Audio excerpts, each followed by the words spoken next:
নমস্কার বন্ধুরা, welcome to exam চ্যালেঞ্জারের পক্ষ থেকে সবাইকে আমি স্বাগত জানাচ্ছি। আজকে আমাদের একটা ছোট্ট চেষ্টা, সেটা হচ্ছে সমাস নিয়ে আলোচনা করার চেষ্টা। পূর্ববর্তী অনেক ভিডিওতে আমরা এমন কমেন্ট পেয়েছি যে সমাজ সম্বন্ধে অনেকেই জানতে চাইছেন, তো তাদের জন্যে স্পেশালি এই ভিডিওটা। সমাজ সম্বন্ধে আমরা এখন আলোচনা শুরু করব, তো চলুন শুরু করা যাক। তো ফার্স্ট, সমাস কি সেটা আমাদের জানতে হবে।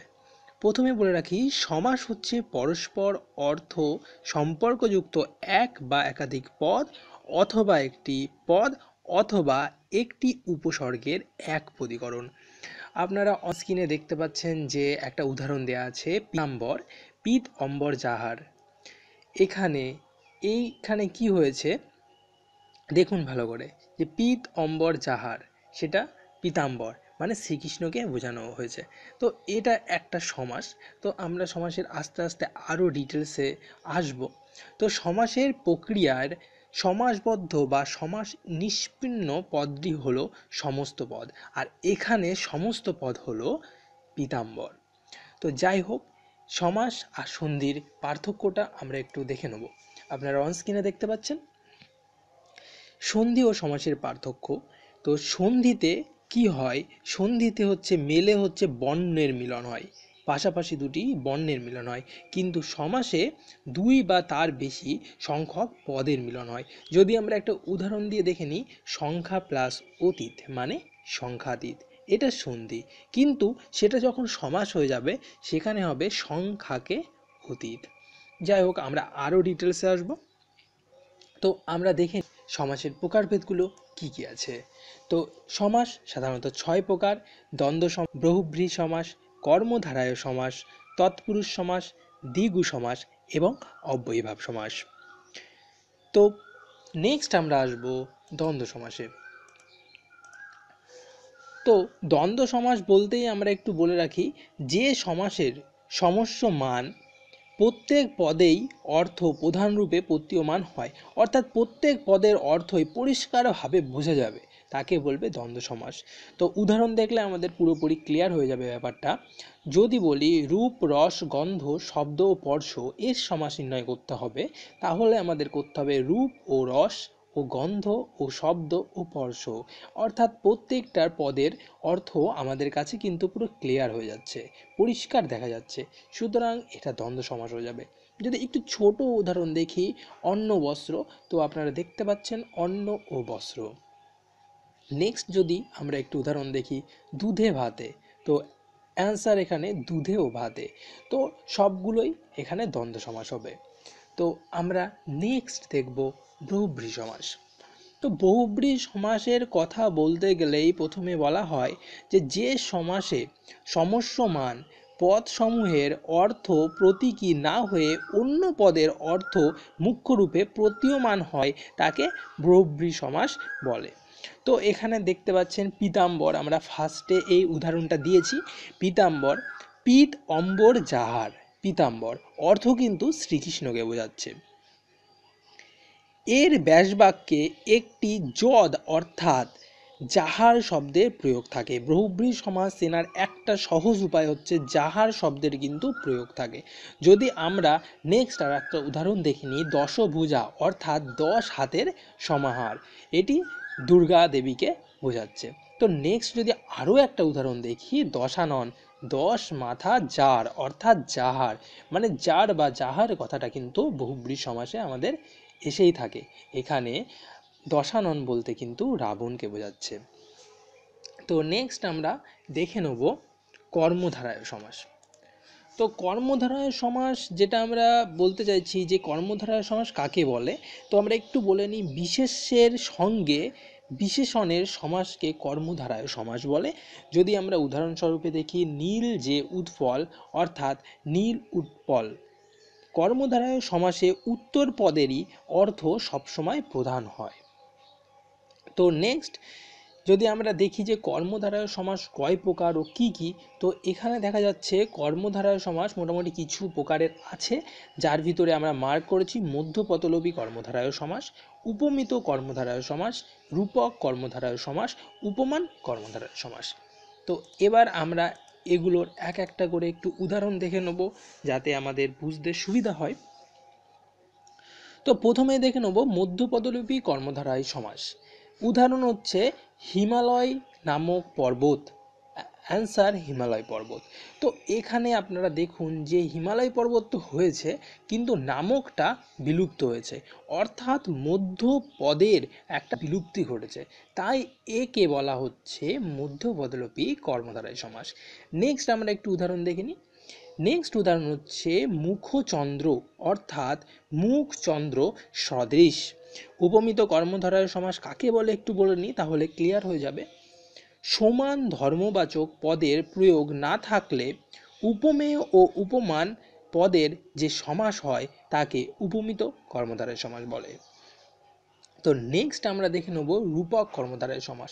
সাধারণত রূপক কর্মধারয় সমাসে রূপ কথাটির ব্যবহার একটু বেশি হয়ে থাকে। যেমন আমরা যদি বলি বিদ্যাধন, তাহলে বিদ্যা রূপ ধন। তো নেক্সট দেখে নেব উপমান কর্মধারয় সমাস।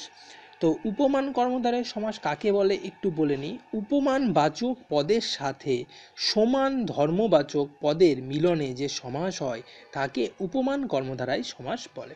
তো আপনারা উদাহরণটা একটু দেখে নিলে ক্লিয়ার হয়ে যাবে যে শেষের ন্যায় ব্যস্ত, এখানে শেষের বলতে খরগোশ, খরগোশের ন্যায় ব্যস্ত, শশ ব্যস্ত। তো যাই হোক, এখানে কর্মধারয় সমাসের পুরো ভাগগুলো হয়ে গেল। তো নেক্সট আমরা দেখব তৎপুরুষ সমাস। তো প্রথমে বলে রাখি তৎপুরুষ সমাস কাকে বলে। দ্বিতীয়াদি বিভক্তান্ত পদ পূর্ব থেকে যে সমাস হয় তাকে তৎপুরুষ সমাস বলে। এতে উত্তর পদের অর্থই কিন্তু প্রাধান্য থাকে। যেমন যদি আমরা একটা উদাহরণ দেখে নিই, লবণ দ্বারা যুক্ত, অর্থাৎ লবণাত্মক বা লবণাত্ম, যেটা হচ্ছে এখানে দেয়া আছে লবণ দ্বারা অক্ত, যেটাকে ব্র্যাকেটে আমি যুক্ত করে দিয়েছি, মানে যুক্ত বললেও হবে। তো এটা একটা তৎপুরুষ সমাস। তো এখানে তৎপুরুষ শব্দটির অর্থাৎ হলো তার পুরুষ। তার পুরুষ এই শব্দগুলির একপদীকরণে তৎপুরুষ শব্দটির সৃষ্টি হয়েছে। এখানে পূর্বপদ থেকে সম্বন্ধ পদের বিভক্তি লোপ পেয়েছে ও উত্তর পদের প্রাধান্যই কিন্তু শ্রেষ্ঠ, মানে উত্তর পদের সবসময় এখানে প্রাধান্য পাবে। এইভাবে এই সমাসের অধিকাংশ উদাহরণেই পূর্ব পদের বিভক্তি লোপ পায় এবং উত্তর পদের প্রাধান্য বৃদ্ধি পায়, অর্থাৎ উত্তর পদের প্রাধান্যই থাকে। তৎপুরুষ শব্দটি হলো এই রীতিতে নিষ্পন্ন সমাসের একটি বিশিষ্ট উদাহরণ। তাই উদাহরণের নামেই এই সাধারণ নামকরণ করা হয়েছে তৎপুরুষ সমাস। তো আমরা একটু তৎপুরুষ সমাসের ভাগগুলো একটু দেখে নেব। তৎপুরুষ সমাসের ভাগগুলো হচ্ছে, আমরা প্রথমা বাদ দেবো, প্রথমা বাদ দিয়ে দ্বিতীয়া, তৃতীয়া, চতুর্থী, পঞ্চমী, ষষ্ঠী, সপ্তমী পর্যন্ত একেবারে তৎপুরুষ সমাসের ভাগ আছে।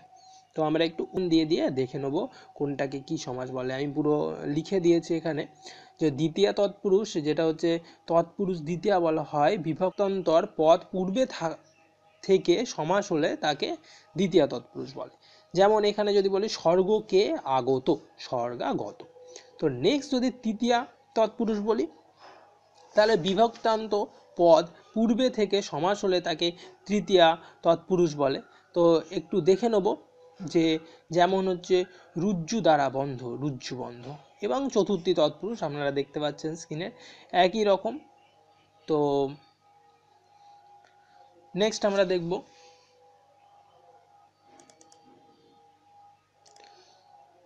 নেক্সট পঞ্চমী তৎপুরুষ। তারপরে নেক্সট হচ্ছে দ্বিগু সমাস, যেটা হচ্ছে মেন দ্বিগু সমাস। এটাও একটা গুরুত্বপূর্ণ সমাস। দ্বিগু সমাসের উদাহরণ যদি আমরা দিই তাহলে দেখবেন যে ত্রিলোকি কি আছে, ত্রিলোকের সমাহার। অবশ্য অনেক ক্ষেত্রে দেখা যায় রাস্তা দেখা যায় না, তিনটি রাস্তার সমাহার, চৌরাস্তা, চারটি রাস্তার সমাহার। এই ধরনের উদাহরণ বা এই ধরনের জিনিস থাকলে সাধারণত দ্বিগু সমাস হয়। যেমন পঞ্চহস্ত প্রমাণ, পঞ্চহস্ত প্রমাণ যাহার, ইহার। যাহার যদি হতো তাহলে কিন্তু সেটা বহুব্রীহি সমাস হয়ে যেত। যাই হোক, এইভাবে আমরা একটু দেখে নেব অব্যয়ীভাব সমাসটা। তো অব্যয়ীভাব সমাস কাকে বলে একটু বলে নিই। অব্যয় পদ পূর্বে থেকে যে সমাস হয় তাকে পূর্বপদের অর্থই প্রাধান্য পায়, মানে অ্যাকচুয়ালি অব্যয় পদ পূর্বে থেকে যে সমাস হচ্ছে এবং যাতে পূর্বপদের অর্থই প্রাধান্য পাচ্ছে তাকে অব্যয়ীভাব সমাস বলে। তো আমরা যদি একটা উদাহরণ দেখে নিই যে আত্মাকে অধি অর্থাৎ আধ্যাত্ম, তো এখানে কিন্তু অধিকার করি অধি মানে। তো আপনারা হয়তো বুঝতে পারছেন যে অব্যয়ীভাব সমাসটা কাকে বলছে। এবারে কিছু কি হয় অন্যান্য সমাস থেকে থাকে, যেমন প্রাদি সমাস বলা হয়, প্রাদি সমাস। তো তারপরে আরও কিছু সমাস থাকে, নিত্য সমাস বলে একটা সমাস থাকে। তো এগুলো হচ্ছে অন্যান্য সমাসের ভিতরে পড়ে। যেমন নিত্য সমাস যদি আমরা বলি তাহলে অন্য গ্রাম অর্থাৎ গ্রামান্তর। তো এই ধরনের সমাসও কিন্তু কিছু এসে থাকে। এই মোটামুটি সমাস সমাস এছাড়া অ্যাকচুয়ালি সমাস তো এরকমভাবে পরীক্ষায় আসবে না, পরীক্ষায় আসবে সিকিউ প্রশ্ন উত্তর। আর সেগুলো দেখার জন্য অবশ্যই চ্যানেলটিকে সাবস্ক্রাইব করুন, কারণ আমরা প্রতিনিয়ত ব্যাকরণের এমসিকিউ আনতে থাকবো যতদিন না পর্যন্ত ওয়েস্ট বেঙ্গলের ডি গ্রুপের পরীক্ষাটা হচ্ছে। তো ধন্যবাদ সকলকে, ভালো থাকবেন আর ভালোভাবে এক্সাম দেবেন, আগামী দিনের প্রস্তুতি ভালোভাবে নিন।